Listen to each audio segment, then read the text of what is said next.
Hey, what's going on, guys? It's Shadow bringing you guys another video, and this time it's some playtesting with Purple Black Luffy against Buggy with the starter decks, obviously.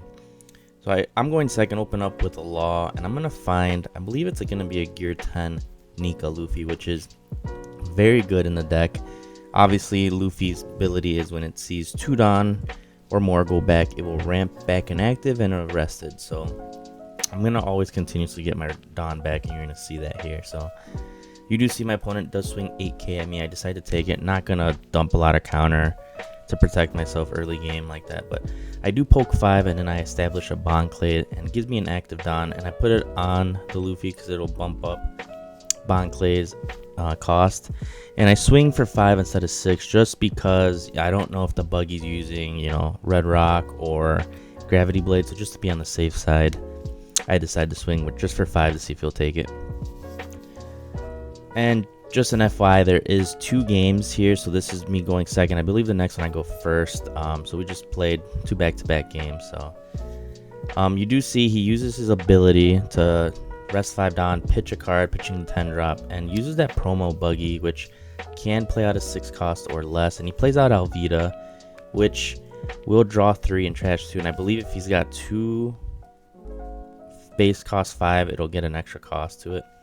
The promo Buggy is good because it will not allow 4 costs and 3 costs to swing. However, Luffy with 1 Dawn attached will raise the cost of a character, so the Bond Clay will become a 5 cost and will be able to swing.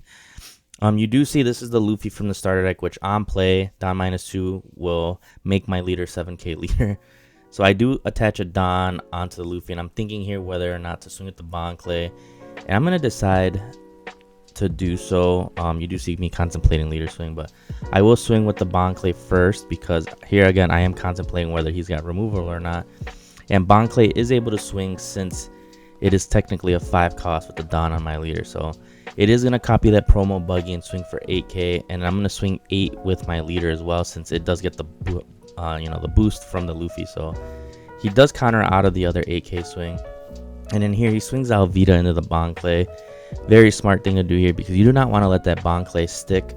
That promo Buggy isn't able to swing, which is the only unfortunate thing for my opponent here. So he needs to find a way to remove it. And he decided to swing with leader instead of that Alvita. I did contemplate on countering out of it because I did have, I believe, the counter in hand. Or no, it looks like I don't. But it was just something that I contemplated doing.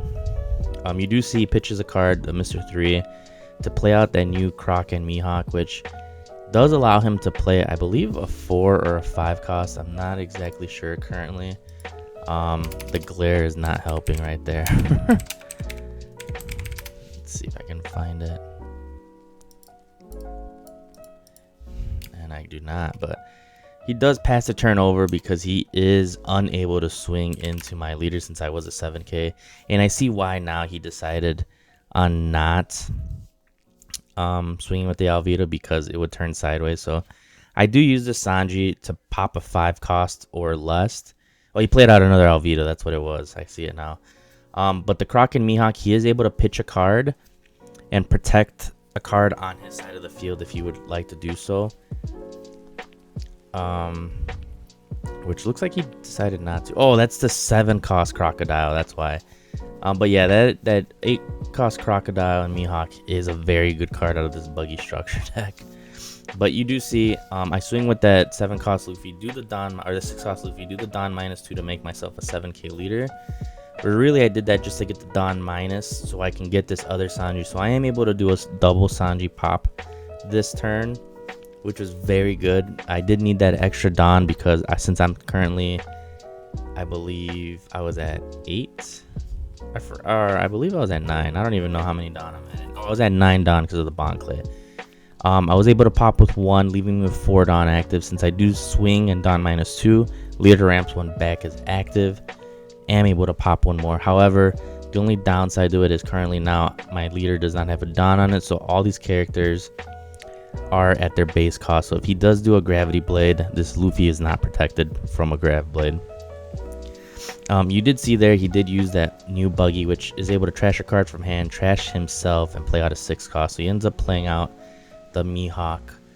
And at this point, we do know I have Nika in hand. I'm at 10 down. I have a full board. I'm just going to swing out here. So I'm swinging 6s and then 7 with that Luffy. I decide not to do the Luffy ability because, again, I'm going to ramp back Arrested, so I will not be able to play out the 10 drop Nika. So I do it this way just so I can get that ramp off and essentially get the game there. And he did concede, so on the game 2, because it was a pretty quick match. So this time I'm going first. You can kind of see both curves here. I do open up a Law and I find the Sanji, which Sanji is able to pop a 5 cost as long as there's a 6 cost on the field. I know I didn't say that earlier.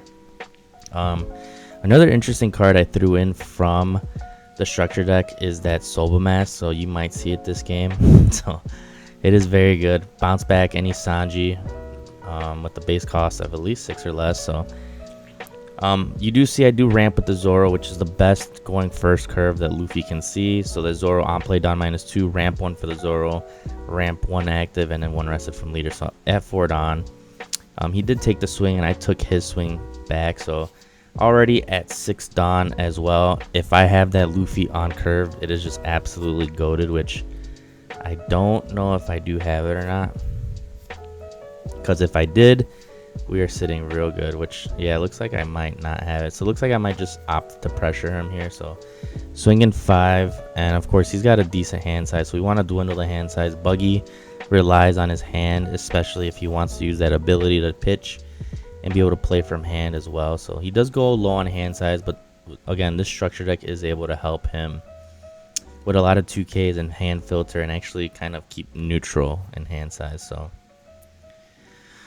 I did do the Frankie, pitching another Frankie, and again, I'm just looking for other pieces of the deck to be able to, you know, utilize. I do pitch and Dawn -, so I am able to ramp it back again. So swinging for 8K with leader, he does take that one. And I believe now he's currently at his 6th Dawn turn. So he might, yes, he's going to swing for 6 and may use his leader ability here to play out something. So I do protect it with that new Nico Robin, which is another option for ramp other than Zoro if you're going first. So you do see he pitches the 10 drop and he does play the Croc and Mihawk, which is allowing him to draw 2 and I believe pitch 1 if I'm not mistaken. And is going to allow him to play out another character as well. I believe a 4 cost or less, which Alvida, yep, is typically the card that you use in this combo, which again, he's going to draw 3 and pitch 2. Able to filter out the hand and again, able to keep that counter that he wants because this deck got so many 2Ks.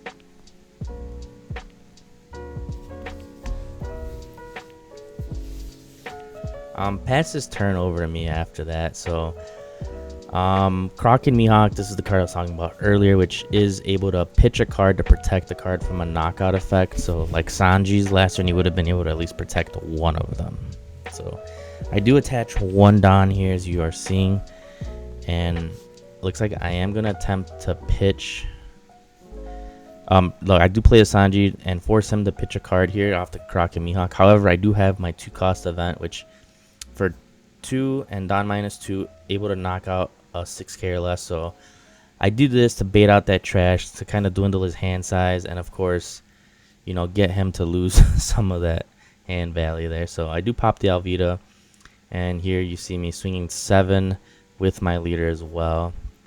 I did have to attach the Dawn first for that Sanji because I needed the Sanji to see a 6 cost, and it is going to see itself as a 6 cost because of Luffy's leader buff there. So doing some pretty decent removal here, as you can see.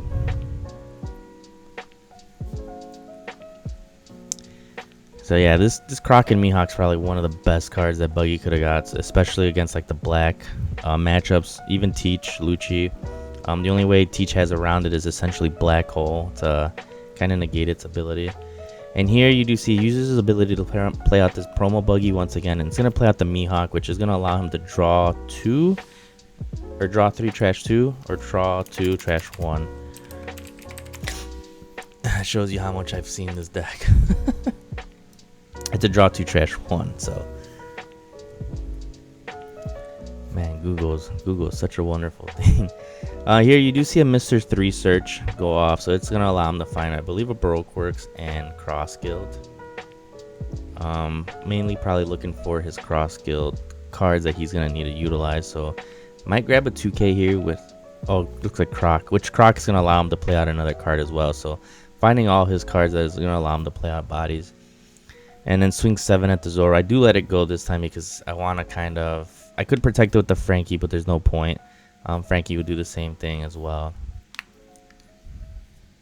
Honestly, I believe this this Buggy is gonna be able to do very well in this new format with all this extra stuff that it's gotten. But you do see here, I do play out the Sanji here, which is gonna on play Don -2, gain rush and rest a 6-cost blocker, and I am resting the Mihawk that he just played. And now I'm gonna attempt to do the pressure here, so I'm gonna swing 6 at his life here with the Sanji. Counters out another 6, and then I'm gonna swing 7K, which I believe this one he's gonna take. And I could have attached Don and swung 7 across the board, but I'm gonna not do that because I'm gonna pay 2 to play the Soba Mascot, which is gonna bounce the Sanjis back to my hand. It is typically a cost of 7. However, again, if you pitch or if you bounce back the Sanjis, it will cost only 2 to play, and it's a 7/9 vanilla, which is very good. I don't run this at a 4 of, it's more of like a 2 currently is what I'm testing it at. But this is very, you know, menacing. It's a 7/9, and I keep 1 Don up. I believe I have a Gum Gum Giant just in case for some more filter. Again, I don't need this 5-cost Sanji anymore, so it's a good thing I'm able to bounce it back and able to filter it out. Here he does use his ability, or no, he's gonna play out that Moji for 4, or Kabaji. Which that Kabaji, let me see, that one's the new one from the starter deck. So if he has 2 or more characters, it becomes a 5-cost and it's a blocker. On my turn it gains +5, so on my turn it's a 6K, so that's something to worry about. And then he also uses his leader ability to play out his 10-drop Buggy, which he needed to be able to play out to basically bottom decked my Soba Mask there. So kind of unfortunate there. That's the trade-off of the Soba Mask. I did lose 2 bodies to play out that one, and he was able to remove it as well. So kind of unfortunate there. So here I am going to Giant, and then of course again there's that Sanji that I talked about filtering out. I'm looking for different options at this point. Sanji at best is able to remove the Kabaji, but other than that, nothing else. I could have actually held on to it and potentially popped that and just try to swing big with the Frankie and leader. However, I did have the Nika in hand, so just end up playing that out. Bottom decks everything. Didn't swing with the Frankie because again he does have that promo Buggy, which isn't allowing my board to swing. But I am swinging 6. He does counter out there, and then pass turn to myself because that's what the Nika does. I'm gonna rest the Don and gain an active off the 10-drop Luffy ability here. And here I'm contemplating whether to go for game because I do have an Usahachi. But again, it won't be able to work anyway because of the amount of Don that I'm at currently. Or I believe I have the other 2-cost event to pop it as well. So I do have a way around this. It's just kind of risky to try to go for game in my opinion. Yeah, it looks like I do have that 2-cost event in hand to pop the Kabaji. So I'm trying to play it as safe as possible. I could pop the Kabaji, swing the Nika into one of these rested Mihawk, or Croc and Mihawk as well. So you do see I do opt to do that ability, popping the Kabaji, and he does use the ability for Croc and Mihawk, which again shows you how annoying that card is, and or can be annoying. Very beneficial for the Buggy there. And then here I just opt to swing big into the Mihawk there, getting rid of his other blocker. Of course, the Kabaji might be the thing that leaves the field there, which is what does leave. And I believe I swing 9K or 8K into that Mihawk. Gives me another 2K, and I leave 1 Don up. Contemplated, I should have really left 1 extra Don up because I think I do get a Giant out of life. However, I think I am going to be able to get out of this here. So should have played it a little bit more safer. He still would have gave me that 2K because I believe he only got 2 cards in hand right now. So he's going to have to go for game this turn. Swinging with the Buggy first, which honestly should have probably been the last swing since it is his highest swing there. And then he swings 9. I believe I have enough to get out of this with just counter in my hand. Because other than this, he's gonna have 2 more swings, that being the Mihawk and the Buggy. Oh, and you do see here I do use the Giant, and I pitch him the Sanji as well, so I might not have as much counter as I think. And in here he's not contemplating whether to swing or how to swing with his Buggy, Leader, and Mihawk, because again, promo Buggy can't swing, only draw back to it. But I believe he's gonna swing with the Mihawk, and I'm gonna take it because I do count the Dawn that he has left, so I'm gonna take the swing just to kind of give him that assurance that he's gonna get through, and essentially just counter out of the last swing for his Leader. And that is gonna be game. He's gonna pass it over to me and concede because I'm just gonna do 2 big swings there. But as always, if you guys enjoy the content, make sure you guys like the video, subscribe to the channel, comment down below what you guys thought of the matchup. I'm definitely going to try to get some more gameplay this week, obviously, since we are in the new set, so maybe some more Teach content or some UP, who knows. But as always, I'll catch you guys on the next one.